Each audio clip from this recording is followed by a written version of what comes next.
고용한 탈북민이 김정은의 정신 상태는 매우 불안하다라며 김정은의 도발에 대비해야 한다라고 강조했습니다. 정성산 TV 좋아요, 구독, 알림은 큰 힘이 되겠습니다. 자, 지난 8월 말 소고기 유통업자들의 공개 처형 소식을 전해드렸는데요. 같은 장소에서 이번에는 의약품 관리자가 공개 처형됐습니다. 주민들은 사람 목숨이 파리 목숨이라며 당국이 처형장에서 밝힌 죄목을 의심하는 분위기입니다. 양강도에서 의약품 관리자가 공개 처형된 것으로 알려졌습니다.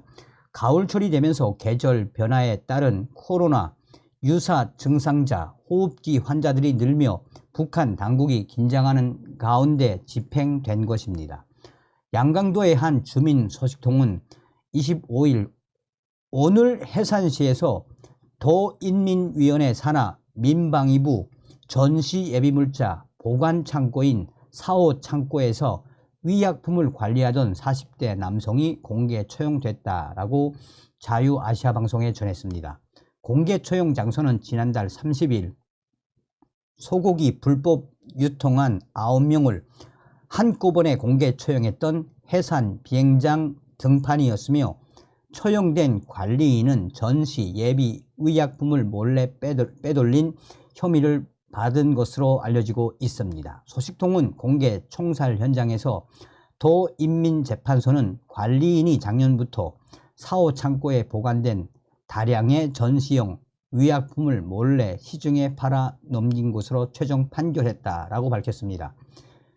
민방위부는 전시의 후방에 노동조기대, 노동자, 농민방위군, 교도대, 대학생 방위군, 붉은 청년 근위대, 고급중학교, 고급중학생 방위군의 전투물자를 보장하고 지휘하는 예비군 전력으로 의약품만 아니라 각종 원유, 자재, 윤전기재 부품 등의 군수물자를 보관, 관리하고 있습니다.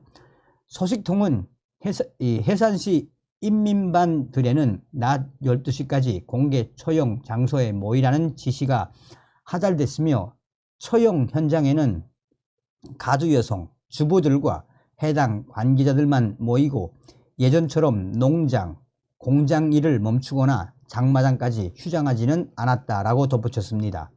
하지만 총살 현장에 모인 주민들도 도인민재판소의 사형 판결에 의혹을 제기하고 있는 것으로 알려졌습니다. 소식통은 전시물자가 한 사람이 빼돌릴 정도로 허술하게 관리되지 않는 데다 관리자 한 사람이 재판소가 밝힌 대로 2만 대 이상의 페니실린을 갈취하기는 어렵다는 점을 들어 당국의 판결을 신뢰하지 않는다라고 전했습니다. 공개 처형 소식은 25일 연결된 양강도의 또 다른 소식통을 통해서도 확인할 수 있었습니다. 소식통은 도내 민방위부 4호 창고에 보관했던 페니실린이 대량으로 빼돌렸다는 죄명으로 해산시 주민들이 보는 앞에서 공개 총살했다라고 밝혔습니다. 또 요즘 가을 선기가 돌면서 페니실린을 찾는 주민들이 대폭 늘고 있는 실정이라면서 코로나 변이 비루스로 알려진 열 감기와 기침 등 호흡기 질환의 치료제로 페니실린의 수요가 많은 지금 시기에 딱 맞춰 이 총살령이 이루어진 것이라고 덧붙였습니다. 즉 당국이 의약품 관리자 공개 처형으로 의약품 관리 체계의 경정을 울리고자 했다라는 주장입니다. 특히 소식통은 공개 처형을 목격한 주민들은 원래 약은 부족한데 총살은 너무한 처벌이라는 의견이 우세하다라며 4호 창고는 유효기간이 거의 된 약품을 지역 병원에 보내고 새 약을 다시 받아 채우는 방식으로 운영이 되는데 이 과정에서 페니실린 부족분을 모두 한 사람에게 뒤집어 씌워 총살한 것 아니겠냐라고 추정하고 있습니다. 그러면서 소식통은 공개 처형에서는 마치 감기나 호흡기 증상이 급증하는 것을 페니실린이 부족하여 나타난 현상으로 몰고 갔다 라면서 지난 8월에는 소고기를 유통했다고 총살하더니 이달에는 페니실린을 갈취했다고 총살하고 있으니 이 나라에서는 사람 목숨이 파리 목숨보다 못하다라고 개탄을 했습니다. 한편 북한 당국은 9월 26일 조선중앙통신에 평양시에서 계절적 변화에 대응한 이 방역학적 대책을 더욱 강화하라라는 제목의 글을 게재하였습니다. 통신에 따르면 평양시에서 방역 상황을 긴장하게 주시하면서 감기를 비롯한 호흡기성 질병과 관련한 예방 대책을 신속히 세우고 신속기동 방역조, 신속 진단 치료조들이 언제나 긴장된 태세를 유지하도록 했다라고 밝혔습니다. 자, 고용한 탈북민이 현재 김정은의 정신 상태에 대해서 소상하게 밝혔습니다.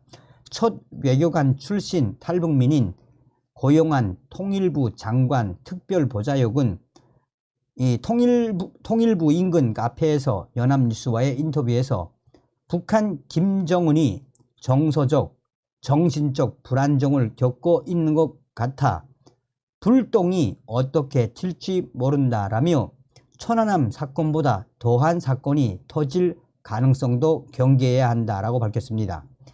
그러면서 고용한 특보는 올해 북한이 이례적으로 3차례나 열병식을 한 점이나 최근 러시아에서 열린 북러 정상회담 회담장 내 김정은의 의자 소동 등이 체제와 신변에 대한 김정은의 불안감을 방증하는 것이라고 분석했습니다. 김정은이 코로나19 사태 이후 첫 방문 국가로 러시아를 택한 데 대해 중국을 자극하는 것이 제일 목적이었다면 달성한 것 같지만 지나치게 자극한 것 같다라며 중국의 대응을 지켜봐야 한다라고 말했습니다.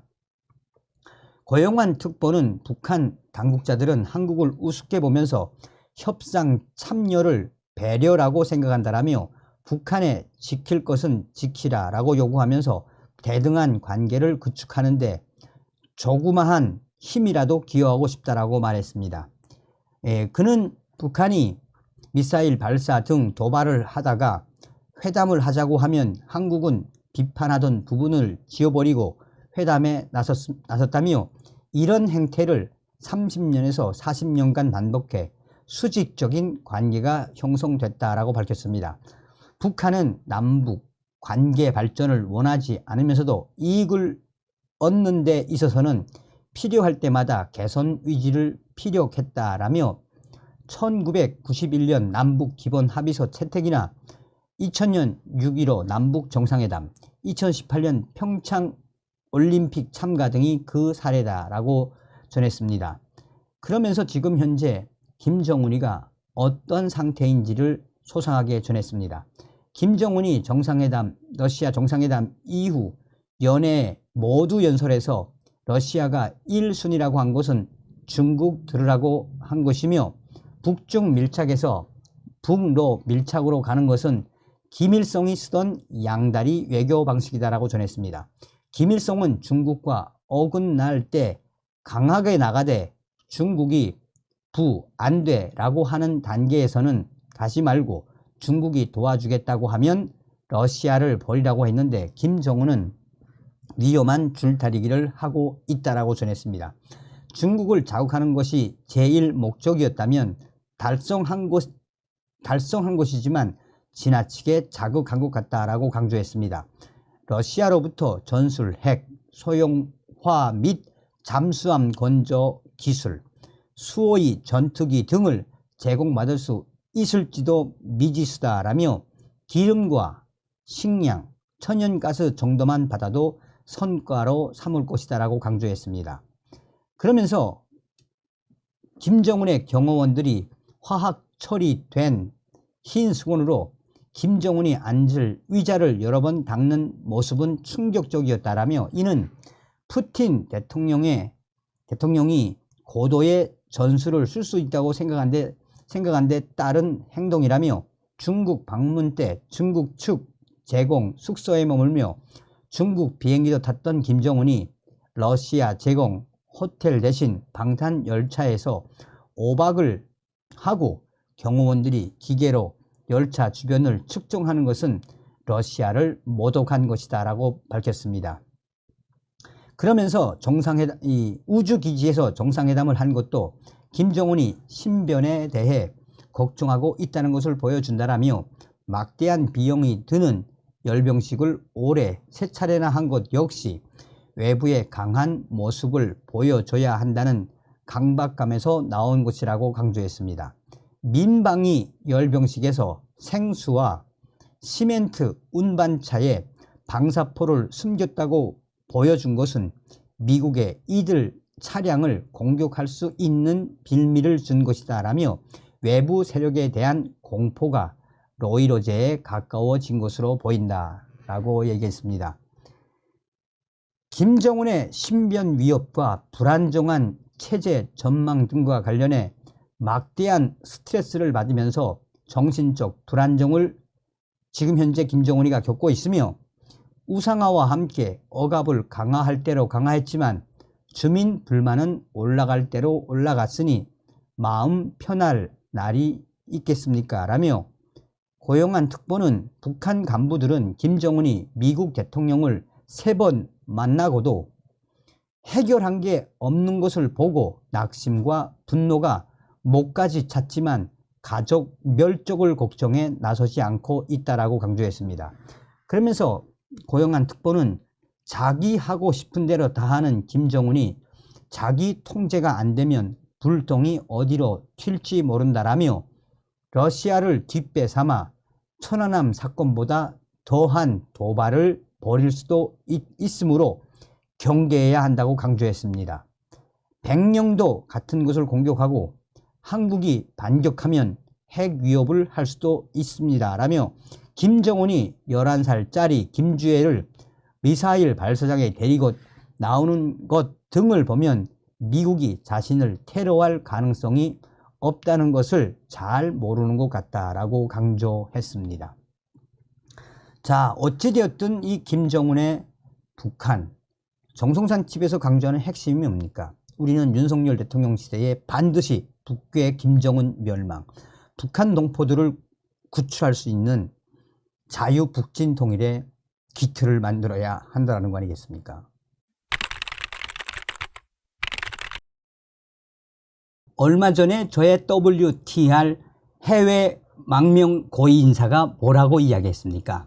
지금 현재 구라파에 있는 해외 고위 망명 인사들과 WTR 소식통들이 윤석열 정권이 들어온 이후에 윤석열 대통령이 북한 김정은과 중국 시진핑, 러시아의 푸틴 대통령까지 완전히 박살내는 시대, 이것이 바로 윤석열 대통령 앞으로 이 동아시아의 정세와 여러 군사적 움직임 또한 정치적 상황까지 윤 대통령이 동아시아의 호랑이로 거듭나겠다라는 의지를 밝힌 것이다라고 저의 해외 유럽에 있는 WTR 해외 고위 탈북 인사들이 강조했지요. 그러면서 뭐라고 강조했습니까? 윤석열 대통령은 반드시 북괴 김정은을 잡고도 남을 사람이다라고 강조하지 않았습니까? 또한 북한 내부에 있는 WTR 소식통도 뭐라고 강조했습니까? 윤석열 대통령은 북한 김정은이를 잡아먹고도 남을 호랭이다, 호랭이라고 이야기했죠. 자, 지금 탈북민들이 난리가 났습니다. 문재인 때 없앤 북한 인권 교육, 윤석열 대통령 더 강화하라는 소식과 함께 일본의 기지도 교환에 추가했다라는 소식, 매우 이례적이지요. 정성산 TV 좋아요, 구독, 알림은 큰 힘이 되겠습니다. 자, 우리 탈북민들 특히나 그 실명으로 하지 말아달라 그래서 익명으로 하겠습니다. 이분은 이만갑에도 많이 나오고 잘 알려진 분입니다. 왜냐, 이분이 한때 그 국군 또 예비군 이 교육 1위를 달렸던 분이며 이분과 함께 여성분들, 탈북 여성분들이 정말 재미있게 북한 인권 교육을 해서 정말 북한 여성, 탈북 여성 인기 강사들의 책임자였던 분입니다. 뭐 대충 아시겠죠, 누군지. 정성산 감독님 기사 잘 읽었습니다. 윤석열 대통령 만세를 불렀습니다. 정성산 감독님이 보내주신 이 기사를 보고 왜 눈물이 날까요? 잘 아시다시피 우리는 이명박 대통령 시절, 박근혜 대통령 시절 국군 장병들과 또 예비군 훈련장, 또한 대기업들, 민주평통, 자유총연맹 등 북한 인권 교육으로 한때 얼마나 이름을 날렸댔습니까?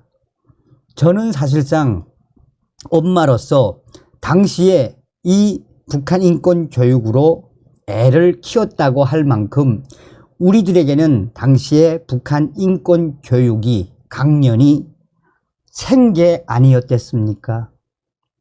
그런데 저와 저의 주변에 있는 탈북 여성들, 정성산 감독님이 보내준 기사를 다 읽고 저도 울었고 다른 땡땡이도 눈물을 흘렸습니다. 아예 전화를 받자마자 언니 하며 윤석열 대통령 시대에 진짜 이런 반가운 소식이 터져 나왔다라며 눈물을 흘면서까지 감격해합니다.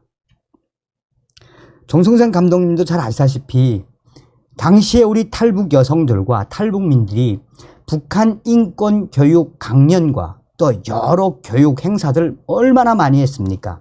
그런데 당시에 그런 북한 인권 교육과 통일 교육, 국가 안보 교육을 문재인 정권이 들어온 이후에 싹 다 없애버리지 않았습니까?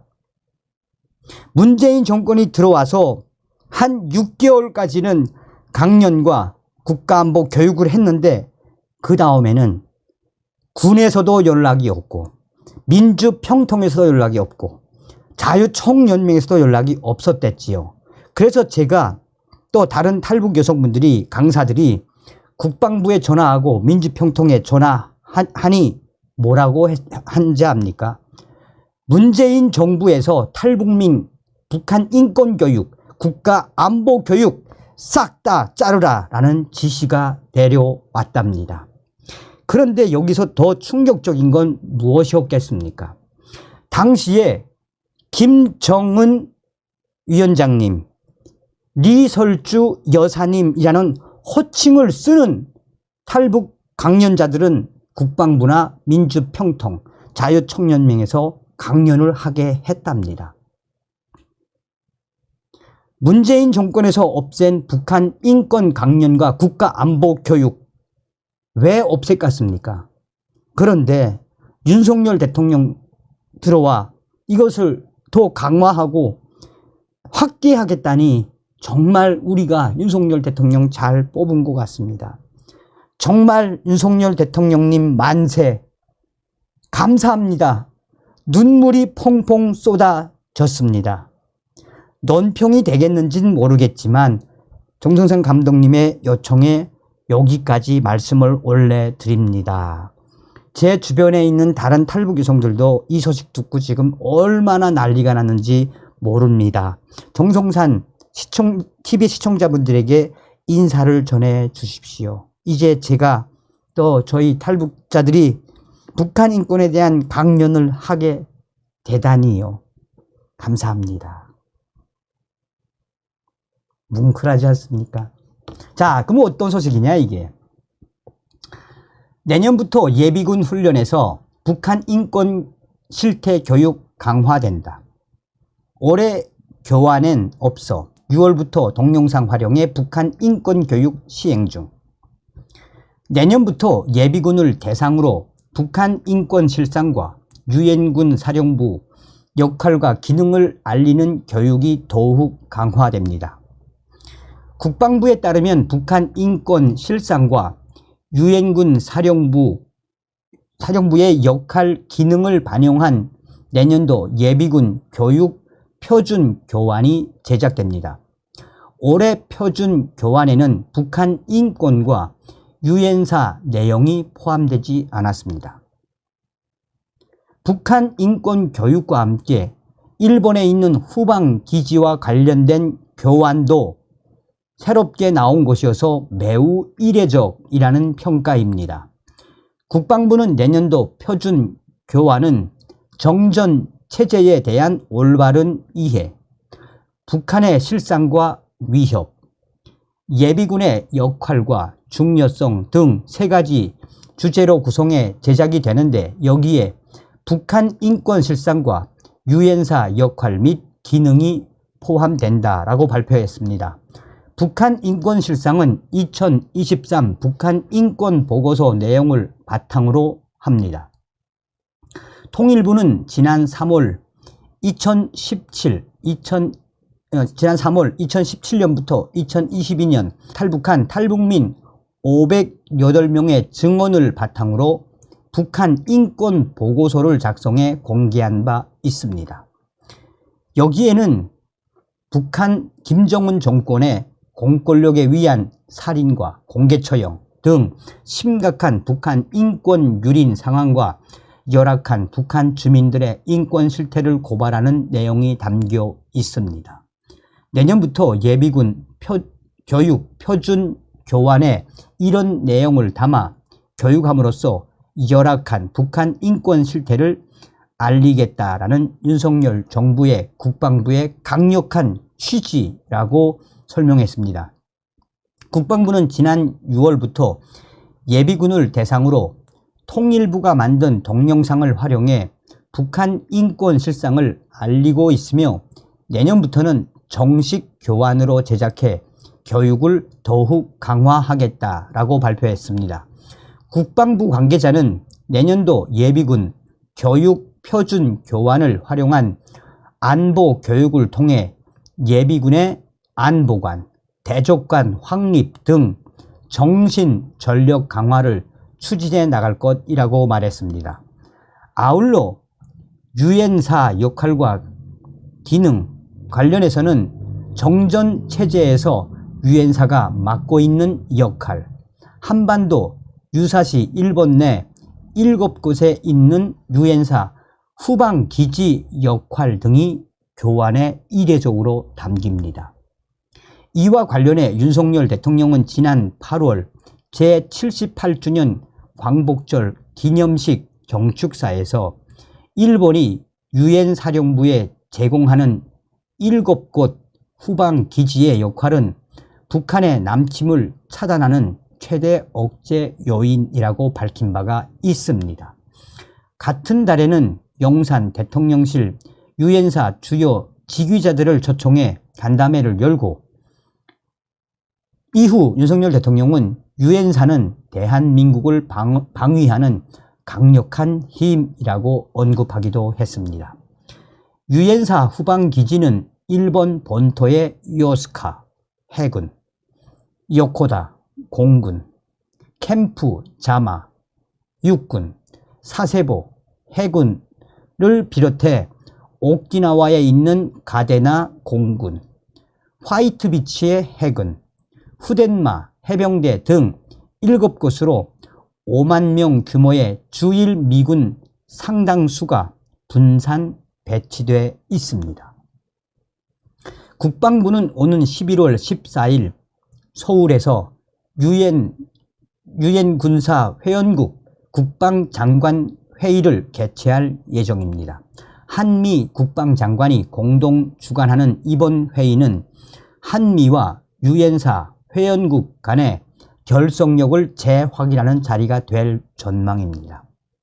유엔사 회원국은 6.25 전쟁 참전국인 미국, 호주, 벨기에, 캐나다, 콜롬비아, 덴마크, 프랑스, 그리스, 이탈리아, 네덜란드, 뉴질랜드, 노르웨이, 핀란드, 남아프리카 공화국, 태국, 터키, 영국 등 17개 나라입니다.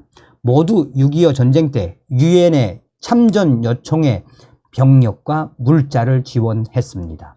덴마크와 이탈리아, 노르웨이는 위료 지원국입니다. 정부 일각에서는 한국도 유엔사 회원국의 가입해 목소리를 높여야 한다는 의견도 있지만 국방부는 우리나라가 6.25 전쟁 주요 당사자라는 점을 등을 들어 부정적 의견을 피력했습니다. 자, 어떤 생각이 드십니까? 윤석열 대통령 시대에 정말 북괴 김정은을 수족을 묻겠다라는 강력한 의지가 또 한 번 드러났습니다. 다시 한번 윤석열 대통령을 만들어주신 모든 분들께 가열차게 멸공. 다음 시간에 뵙겠습니다. 정성산TV 좋아요, 구독, 알림은 큰 힘이 됩니다. 후원해주시는 모든 분들께 가열차게 멸공.